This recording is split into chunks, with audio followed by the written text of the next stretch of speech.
Yo à tous et à toutes, c'est Arkéz, on se retrouve pour une toute nouvelle vidéo sur Heroes of Valor. Petite vidéo actu numéro 6. Encore une fois, il y a des nouveautés sur le jeu, des petits changements concernant l'équilibrage d'armes et des effets visuels, des grosses nouvelles concernant la suite, des mises à jour qui vont être très intéressantes. Je vous en parle juste après. On va commencer tout d'abord par tout ce qui est patch notes, équilibrage, petite correction de bugs, etc. sur tous les trucs qui sont le plus intéressants. Avant de commencer la vidéo, je vous invite à vous abonner à la chaîne YouTube et à liker la vidéo si la vidéo vous aura plu. N'hésitez pas à me follow sur Twitch également, je fais des petits streams le soir entre 21h et minuit et je poste régulièrement des shorts et des réels sur YouTube, Insta, TikTok. Donc n'hésitez pas à me follow. Merci à vous et bon visionnage. Concernant les changements visuels majeurs sur le jeu, il y a une amélioration du contraste général et des couleurs du jeu, ajout d'une nouvelle couche secondaire de brouillard donnant plus de profondeur et d'atmosphère aux scènes. Alors si vous regardez bien sur la distance de vue que vous avez quand vous êtes in-game, la profondeur de champ va être différente grâce à ce brouillard là, qui va rendre un petit peu plus flou du coup les éléments qui sont le plus loin possible de votre champ de vision pour rendre un effet plus net à votre environnement proche. Amélioration de l'éclairage dans les scénarios de jour. Donc ça va permettre d'avoir des meilleurs contrastes entre les ombres et les lumières selon les angles de vue et les différents spots lumineux, je suppose. C'est précisé que c'est sur les scénarios de jour, donc je sais pas si c'est un impact sur les maps nuit, mais en tout cas les éclairages auront peut-être un effet visuel un peu plus différent pour une atmosphère globale plus smooth, plus agréable à regarder, un peu moins saccadé. Et avec un petit ajout de projecteur du phare dans le scénario de nuit de Coastal Conflict, donc ça vous fait un petit flash dans la gueule quand le phare tourne et face à vous. Plusieurs choses au niveau du gameplay, de l'équilibrage. Pour faire rapide, la vitesse de char a été réduite de 900 à 800. Je sais pas c'est quoi l'échelle, mais en tout cas, elle avait été beaucoup réduite, un peu augmentée, réduite. Donc là, c'est 800. C'était passé de 700 à 900. Ils sont passés de 900 à 800.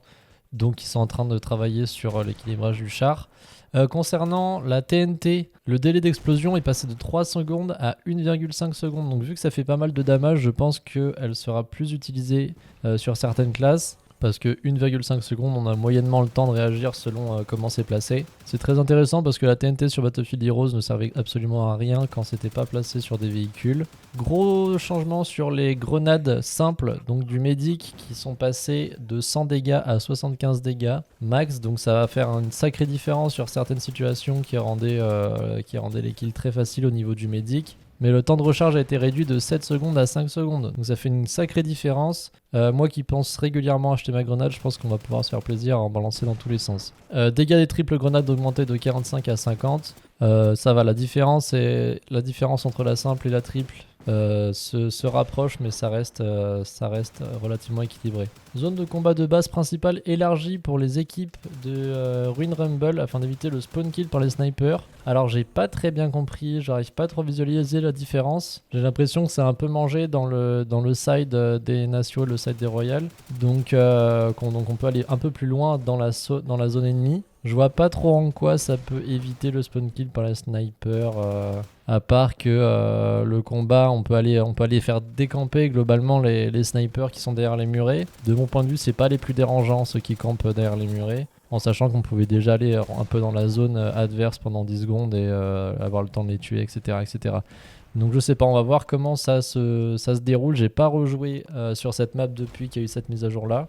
Mais vous aurez votre ressenti sur le moment et vous verrez la différence, je pense. Si ça peut réduire un petit peu le nombre de snipers qu'il y a sur cette map, ce sera pas mal. Le bug a été corrigé concernant les chars qui ne font pas de dégâts sur certains coups. Pour ceux qui se posent la question et qui jouent souvent au tank et qui avaient remarqué ce bug, le problème est résolu. Le recul du Car 98 et du Lee Enfield a été réduit de moitié, donc pour la version lunettes et la version sans lunettes. Ça va devenir paraître assez fort de jouer au sniper et j'espère vraiment qu'ils vont recentrer le viseur pour arrêter d'avoir le viseur qui est un petit peu décalé. Moi ça m'empêche vraiment de jouer au sniper, j'arrive pas du tout à accrocher, à prendre cette habitude parce que la lunette est décalée de quelques centimètres vers la gauche. Je trouve ça hyper handicapant, donc j'espère qu'ils vont travailler dessus. Je pensais même que ce serait cool qu'ils ajoutent un petit bruit de rechargement de balles, de réarmement de balles à chaque fois que la balle est tirée. Comme ça, on connaît le timing précis entre les tirs. Gros changement au niveau de l'équilibrage du Medic concernant les balles enflammées. La compétence des balles enflammées a été réduite de 2 secondes, donc elle est passée de 5 secondes à 3 secondes. Là, c'est vraiment un changement qui est énorme. Et la durée de brûlure est réduite de 3 secondes à 2 secondes. Donc, va falloir ne pas rater ses balles et va falloir être précis en sachant que ça fait 4 ticks de dégâts en tout. Donc, ça rend limite les balles enflammées divisées par 2 au niveau de l'efficacité. C'est un gros nerf. Je trouve que c'est un gros nerf. À voir in-game encore une fois. Moi, j'ai pas pu rejouer. Là, je vais rejouer après l'enregistrement de ma vidéo. Mais en tout cas, vous avez pu voir la différence, je pense, pour les personnes qui ont rejoué depuis cette mise à jour. Mais moi qui joue beaucoup Médic, j'espère que ça va pas être trop naze. Avec quelques petits changements en plus au niveau de cette compétence. Sur Steam, désormais, sur les objets de votre inventaire, vous avez les icônes qui sont visibles sur chaque élément de votre inventaire. Donc avant, il y avait un problème avec les skins des Templiers, on voyait pas l'icône dans notre inventaire. Maintenant, on voit tout. Donc ça vous permet de voir les doublons, etc. plus facilement. Moi, j'avais un peu tendance à galérer de ce côté-là. Donc plus de problème au niveau de l'inventaire sur Steam. Il y avait également un bug avec les coffres qui ne donnaient pas de récompense, il me semble, pour certaines personnes. Si jamais ça vous est arrivé, le problème a été résolu également. Quelques corrections au niveau des skins, au niveau de l'affichage des skins sur certains skins, tout simplement. Et puis voilà, quelques corrections d'affichage sur certains éléments, sur certains bugs de collision, des choses comme ça. Voilà, ça envoie du lourd. Il bosse à fond, vraiment. Oui, c'est son frère, il bosse vraiment à fond. Il y a beaucoup de correctifs à chaque semaine, tous les 2-3 jours, là, depuis la mise à jour de Rework, des animations et des personnages. Il y a beaucoup de mises à jour, beaucoup de correctifs. Ils sont vraiment très actifs sur Discord, en plus ils partagent beaucoup de choses. On arrive enfin aux gros ajouts et aux futures mises à jour qui vont arriver très bientôt. Dans les gros ajouts de la mise à jour, il y a eu l'ajout des succès. Voilà, ça intéresse pas tout le monde, mais je sais qu'il y a beaucoup de personnes qui sont intéressées par les succès de manière générale sur les jeux vidéo. Donc je vous mets la photo là des succès qui sont actuels. Donc pareil, à chaque mise à jour, ils en ajoutent un ou deux. Je pense que ça va se faire petit à petit de cette manière-là. Pas sûr qu'ils fassent une mise à jour, ils en balancent 100 d'un coup, mais ce sera petit à petit avec le temps. Donc voilà, comme vous le voyez, il y a les rangs de 10, 100, 50. Enfin, du coup, 10, 50, 100, pardon. Première victoire, lancer le jeu, Welcome to Battlefield Soldier. Et après, il y a 100 headshots, 30 kills de véhicule avec un RPG, healer vos alliés avec le médic, écraser un ennemi avec un tank, faucher un adversaire avec un avion. Donc voilà, c'est un peu, ça revient un peu sur Battlefield Heroes, vous savez, quand on faisait justement des wing clips avec l'avion, ça écrivait en gros sur notre écran. Maintenant on les a, c'est une manière de les ajouter sur les succès sur Steam. Quand on fera des petits défis de ce genre un peu insolites dans le jeu, on aura des petits succès. Donc avec le temps on en aura énormément, je pense. Concernant les futures grosses nouveautés, deux choses. La première, l'ajout potentiel bientôt, très bientôt, d'un fusil à pompe pour le médic. Alors je pense que ce sera pour le médic, c'est pas écrit clairement, mais le médic n'a pas le fusil à pompe contrairement au gunner et contrairement à Battlefield Heroes. Ça va ouvrir un type de gameplay aux joueurs médic. Donc je trouve ça assez intéressant. Je sais pas, à mon avis ce sera pour le médic, mais on verra à la sortie de cette arme. En tout cas, je vous laisse l'intrigue.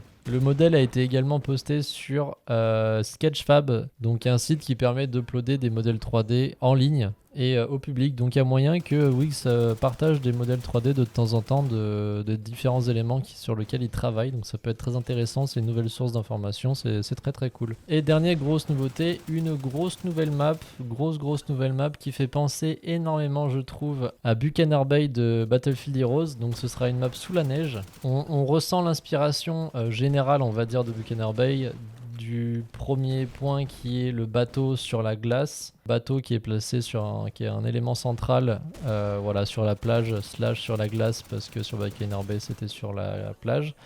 Là ce sera sur la glace parce que c'est une map qui sera donc hivernale, face à un petit village sur les rochers. Donc le village est beaucoup moins haut que sur Battlefield Heroes. Mais en tout cas, voilà, on voit l'idée générale, on voit l'inspiration générale. Après, la map est assez unique en son genre, dans le sens où tout n'est pas repris comme Valor Village. Donc d'un côté, tant mieux. D'un côté, Victory Village, on aimait bien la rejouer de nostalgie. Et que je trouve personnellement que c'est une bonne map. Mais c'est bien d'avoir des choses nouvelles et adaptées pour le jeu actuel. Donc voilà, je vous mets les différentes photos. Ça a l'air d'être d'une grande map, hein. Ça a l'air d'être une grande map. Combat rapproché sur certaines zones. camping au sniper, etc., etc. On verra en la jouant s'il y a des choses qui vont pas, hein. Je pense qu'ils pourront adapter certaines choses même à la sortie de la map. Même au niveau de la map du pont, barricade, on sent que les développeurs sont pas des map designers vraiment de fou. Ils réfléchissent pas spécialement aux zones de combat potentielles ou quoi. C'est juste genre il y a un point central, un point secondaire, ça se battra ici, si l'autre est capturé ça se battra en face et basta. Et je suis tombé sur un message de Wix justement qui disait que ce jeu était vraiment pensé pour pas que ce soit un jeu tryhard, pour que ce soit accessible absolument à tout le monde, un peu comme dans Battlefield Heroes, hein, c'était littéralement le cas. À part qu'il y avait des armes cheatées et que ça rendait le jeu pay to win. Mais là, l'idée, c'est la même direction de Battlefield Heroes sans ce point pay to win. Donc, où tout le monde est au même niveau.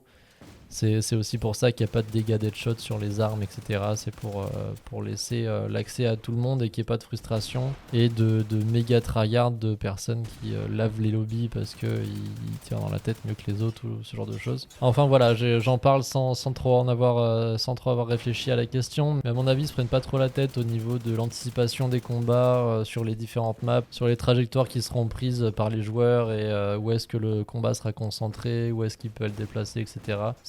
C'est un peu du pifomètre à mon avis en s'inspirant des maps de Battlefield Heroes. Enfin bref, de toute manière on verra. Mais c'est très très cool parce qu'on voit qu'ils arrivent à travailler sur beaucoup de choses différentes. En parallèle, ils travaillent aussi sur la classe ingénieur hein, qui va tomber très prochainement. Hein. Finalement, on est arrivé très très vite au mi-septembre. Donc ça risque de tomber dans les prochaines semaines. Enfin voilà, c'est tout pour moi. Désolé, j'ai essayé de faire très court pour pas vous prendre tout votre temps. C'est compliqué parce que du coup, j'ai pas de retour en direct. J'essaie de vous partager le maximum d'informations et que ce soit pas trop long à regarder. En tout cas, à l'avenir, je vais vous préparer 2 vidéos. Une vidéo, on pourra comparer le gameplay de Heroes of Valor sur les premiers moments où je vous l'ai partagé, donc sur les premières versions entre guillemets officielles du jeu. Et une seconde vidéo, on pourra aller checker les suggestions des joueurs qui sont très très intéressantes. D'autant plus qu'avec cette sortie de map hivernale, il y a des joueurs qui ont eu beaucoup d'idées et ce modèle 3D de fusil à pompe.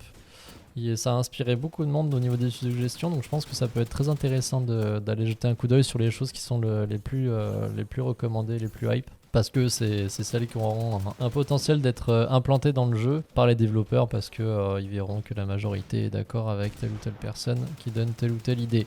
Enfin bref, c'est tout pour moi pour cette vidéo. Moi je vous souhaite un bon week-end, une bonne soirée, une bonne semaine, tout ça. N'hésitez pas à liker la vidéo et à vous abonner. Encore une fois, ça me ferait très plaisir. Et puis à la prochaine. Allez, ciao ciao.